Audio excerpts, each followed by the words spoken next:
Hi, everyone. Judge Andrew Napolitano here for Judging Freedom. Today is Monday, March 17th, 2025, St. Patrick's Day here in the West. Professor Jeffrey Sachs will be with us in just a moment on just how dangerous is it to speak freely on college campuses today, particularly if you're not an American student.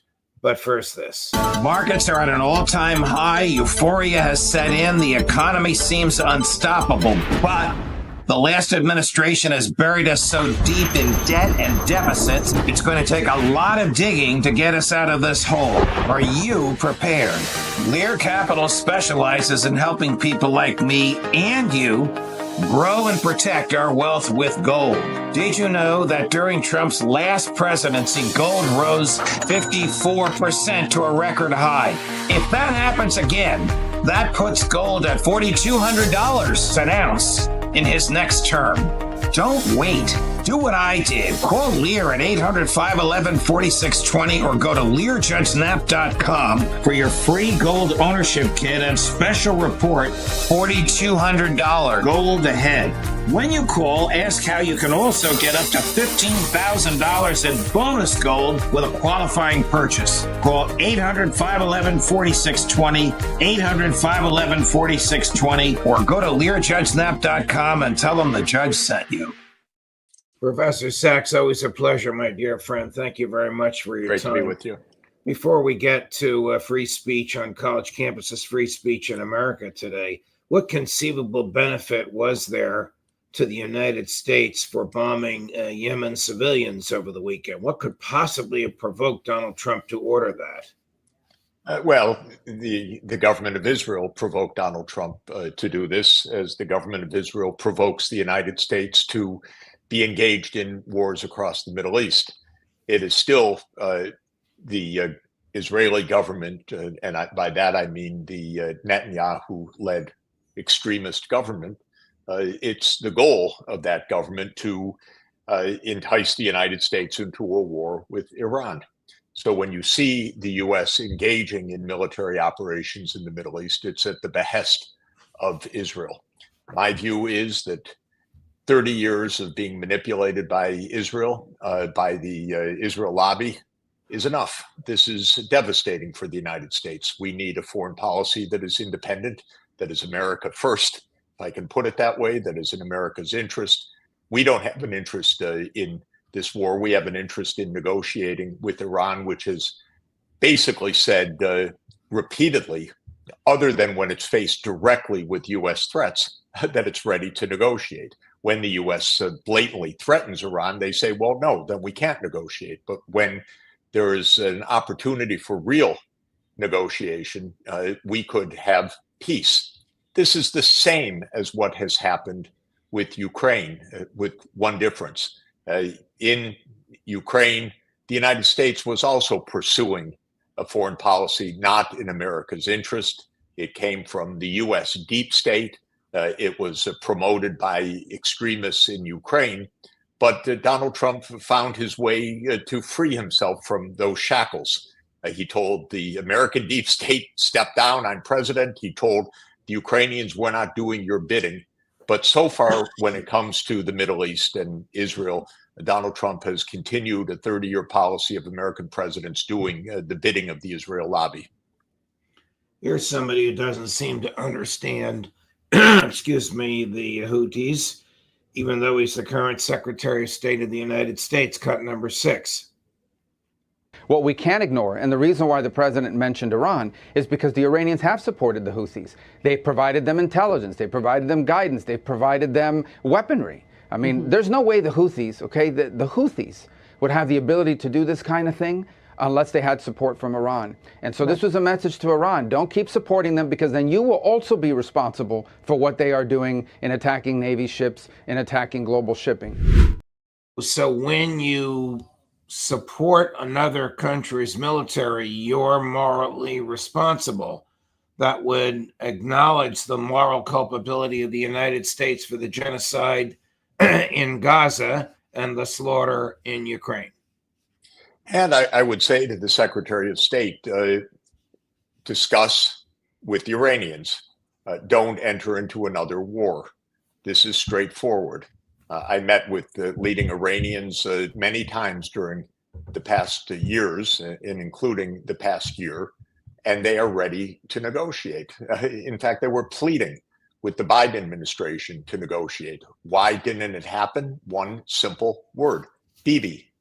Because Netanyahu's theory, and he has wrecked Israel and wrecked the Middle East with this theory, is that you go to war, you show your strength, you don't discuss with the counterpart. That's the whole theory of Israel. We must dominate by crushing any opponent, any adversary, any potential negotiating counterpart. Instead, we must kill them.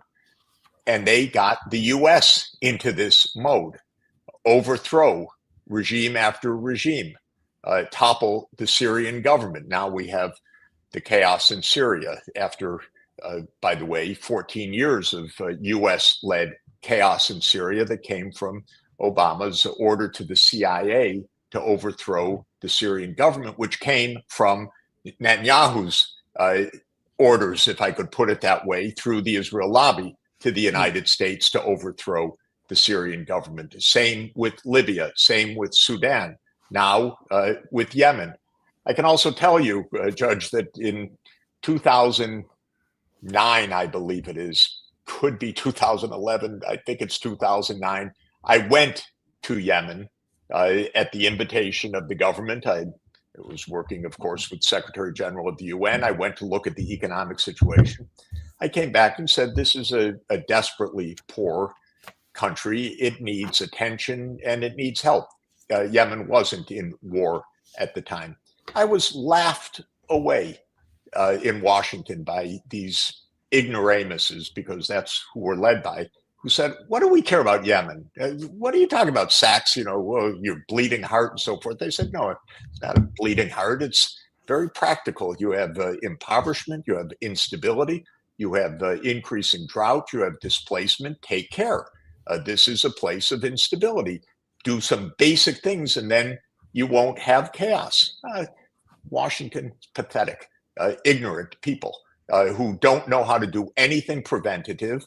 And then when there is unrest, then they listen to Israel. Israel doesn't know even the word diplomacy. Israel is kill the opponent. Here's Mike Walsh sounding like he's reading a transcript written by Netanyahu, cut number 4. Iran needs to hear him loud and clear. It is completely unacceptable, and it will be stopped. The level of support that they've been providing the Houthis, just like they have Hezbollah, just like they have the militias in Iraq, Hamas and others. The difference here is the Houthis have incredibly sophisticated air defenses, and they also have anti-shipping cruise missiles, drones, sea skimming types of attack drones, and other ballistic missiles even. They've launched dozens of attacks on multiple warships, dozens of attacks, over 175 on global commerce, sank multiple ships. I just think the American people need to understand what has happened here. The previous administration had a series of feckless responses. President Trump is coming in with overwhelming force. We will hold not only the Houthis accountable, but we're going to hold Iran, their backers, accountable as well. And if that means they're targeting ships that they have put in to help, their Iranian trainers, IRGC and others, that intelligence, other things that they have put in to help the Houthis attack the global economy, those targets will be on the table too. Is there a dime's worth of difference between the Biden foreign policy and the Trump foreign policy in the Middle East? No. And it's also the word you used. It's script. We see narrative. You trot out the Secretary of State. You trot out the National Security Advisor. Is it Saddam? Is it Bashar al-Assad? Is it Muammar Gaddafi? They each play their role. They play their role as villain for some news cycles. This is the U.S. Gearing up for further military action. It's a kind of game utterly tragic, utterly destructive Israel promoted. By the way, this is Netanyahu and the Israel lobby. There's every possibility of negotiating with Iran now. This is the most basic point that I want to emphasize. And this was true during the Biden period, which was pathetic, as I've said often, because they couldn't bring themselves to show an inch of light. President Trump has come in saying he's for an American foreign policy, and he's doing it in Ukraine. And I give him credit for doing it in Ukraine, because he's saying, what is America's interest? Well, what is America's interest right now in having an expanded war in the Middle East? None. By the way, we should take note. Netanyahu is ripping Israel apart to shreds right now. It's in a constitutional crisis. It's in a political crisis. It's in a social crisis because of Netanyahu's approach. The headlines today, I was just reading in the Israeli press, that this is Israel's Weimar moment. That means when Hitler comes to power. Another one, the ex-Shin Bet chief, who's Shin Bet is the FBI, knows Netanyahu's darkest secrets, and Netanyahu has now fired this man. How Netanyahu's party is officially embracing Europe's far-right extremists, and on and on. He's breaking Israel. To some extent, that's their business, but don't let him break the United States, for heaven's sake. I was going to ask you, I think he's actually firing the head of Shin Bet on Wednesday, and he announced it yesterday, Sunday, if this would further divide the Israelis. Alistair Crook agrees with you 100%, Professor Sachs, that the division between the religious fanatics and the secular folks is about as wide and deep as it has ever been in modern Israeli history, and Netanyahu is exacerbating it. Not exacerbating it, leading the breaking apart of Israel. Nothing less than that.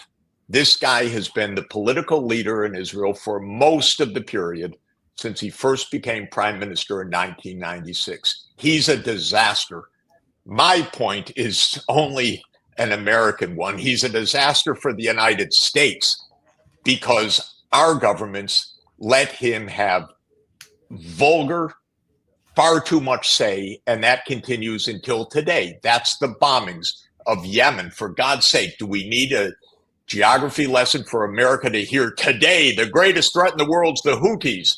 And Iran must, where does this come from? You said it exactly. This is a script, enough script. This is not American foreign policy that makes any sense.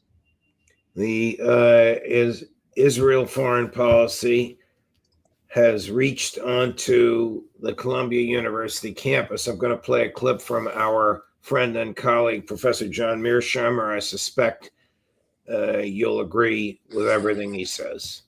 When Secretary Rubio rescinds the green card of a person he probably never heard of because of statements the person made on the Columbia University campus last April. This, of course, is a big deal here in New York. It should be a big deal everywhere because it's an attack on freedom of speech like we haven't seen in this country in many generations. But I suspect it is the Trump Department of Homeland Security and DOJ doing a favor for the president's Zionist backers. The truth is, Judge, that the single greatest threat to freedom of speech in the United States at this point in time is Israel and its supporters here in the United States. Agreed, Professor Sachs? Exactly right.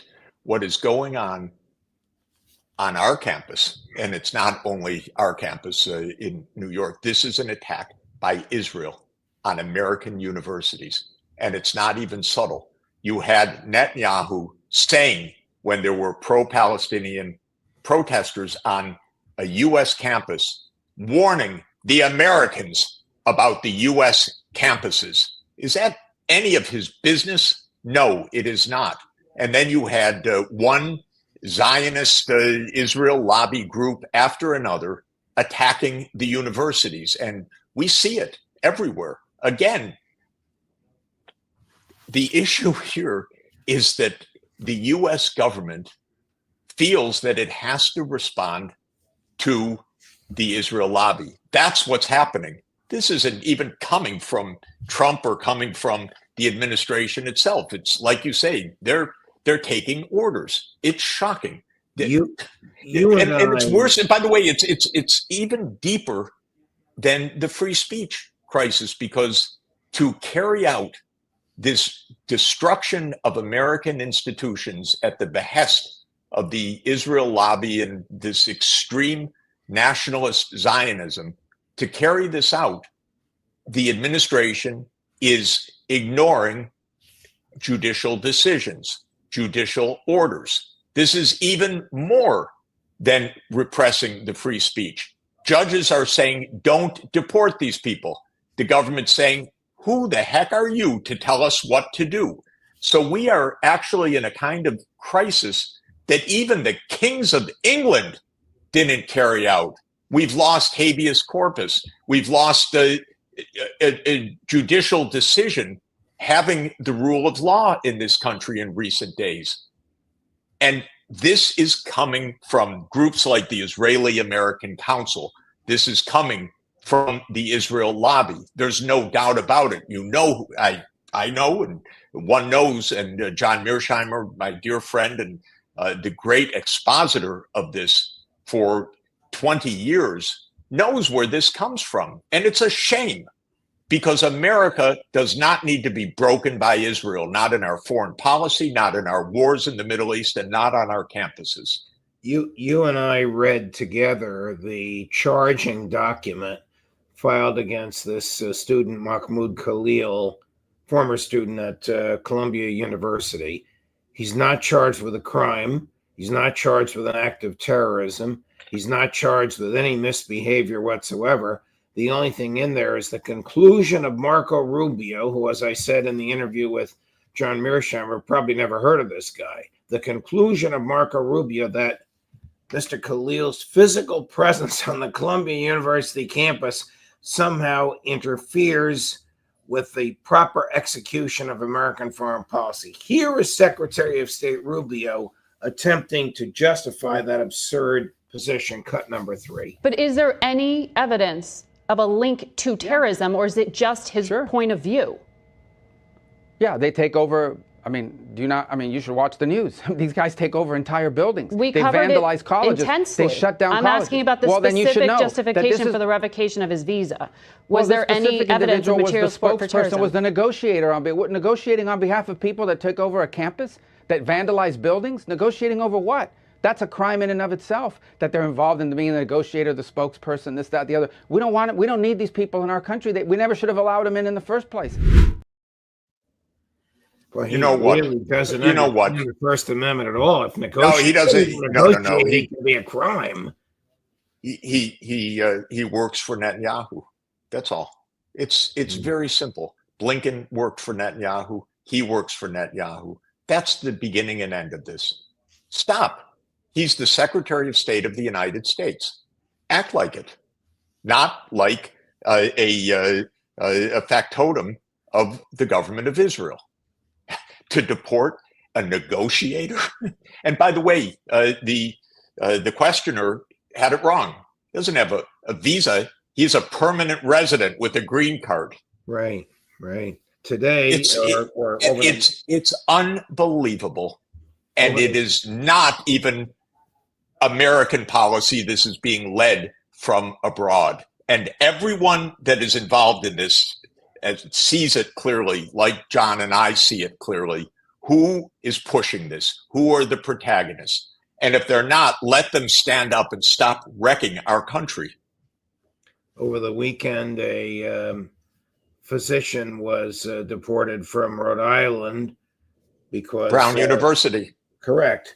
A professor at the medical school at Brown University, because of what the feds read on her iPhone. Not because of anything she did, but because of documents she stored on her mobile device. You know, this is really very bad, because it won't end with this. They'll find ways to silence speech that seriously challenges them, Jeff. These are extremely perilous times.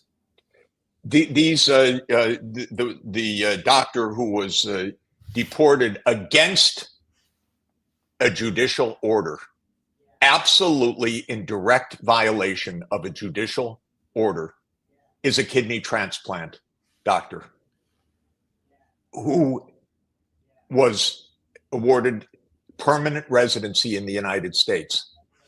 Is this going to help our country? It's going to destroy our country. And until we have a foreign policy that is an American foreign policy, not an Israel Bibi foreign policy, we will continue to be wrecked. This is about what Israel is doing to us right now. And it's not Israel. I want to be understood. It is an extremist government led by an extremist who has broken his own country, who has put his own country in a constitutional crisis, who has championed America to go to war in Syria, in Lebanon, in Sudan, in Libya, in Iraq. And now he's obviously, from the clips we watched, goading America to go to war in Iran.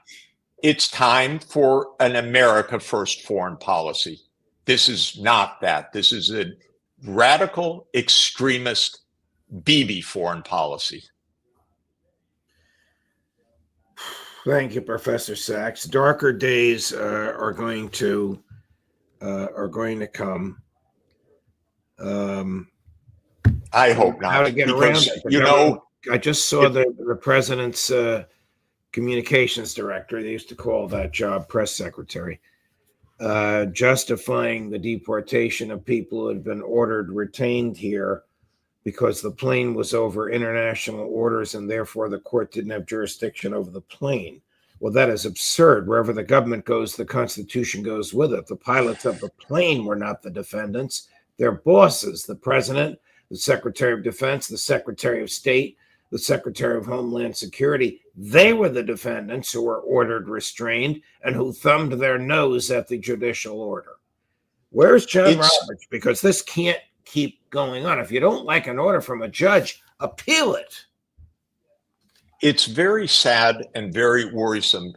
You know, we should be supporting our government to succeed, not to fall to pieces. That doesn't mean cheerleading stupidities, failed wars, expanded wars, illegal, unconstitutional actions. It means encouraging our government to be successful. And I want President Trump to be successful. And I like what he's doing in Ukraine to end this war.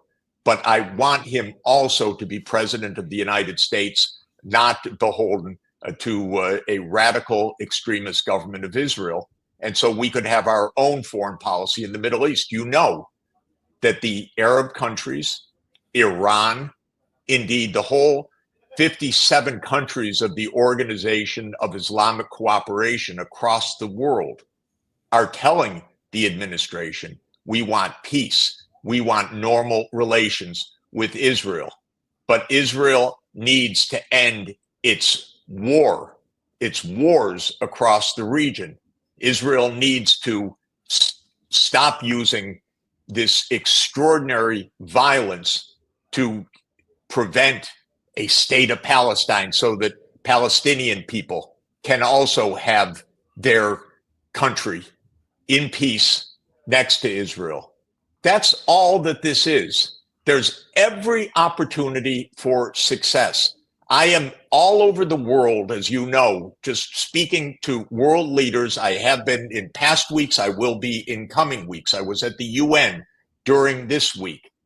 Everybody wants peace. Everybody wants Israel's security, but not Israel's security as a maniacal state intent on destroying everyone around them and intent on dominating the 8 million people of Palestine. That's not what people want. People want peace with mutual security of the peoples of the region of the Middle East. Donald Trump has it within reach It's not even hard. He could make peace for the first time in the Middle East for a century by just actually following what is a worldwide consensus other than Bibi Netanyahu and Bezalel Smotrich, two violent extremists. And in fact, the people of Israel, the people of Palestine, the people of the region want peace. They want to raise their children. They don't want to see them dead under the rubble. Donald Trump has that within reach. He has to stop bowing to the Israel lobby. And he has to protect our institutions in this country, our Constitution, habeas corpus, free speech, judicial orders, against the kind of lawlessness that we see underway in Israel just now. Today, there's a constitutional crisis in Israel, but they're transferring it to the United States too. And there's no reason we should be suffering such a crisis at their behest. Thank you, Professor Sachs. Safe travels, my dear friend. Thank you so much for giving us your time today. We'll look forward to seeing you again soon. Thank you. Coming up tomorrow at 8 in the morning, Ambassador Charles Freeman. At 11 in the morning, Max Blumenthal. At 3 in the afternoon, Colonel Karen Kwiatkowski. Judge Napolitano for Judging Freedom.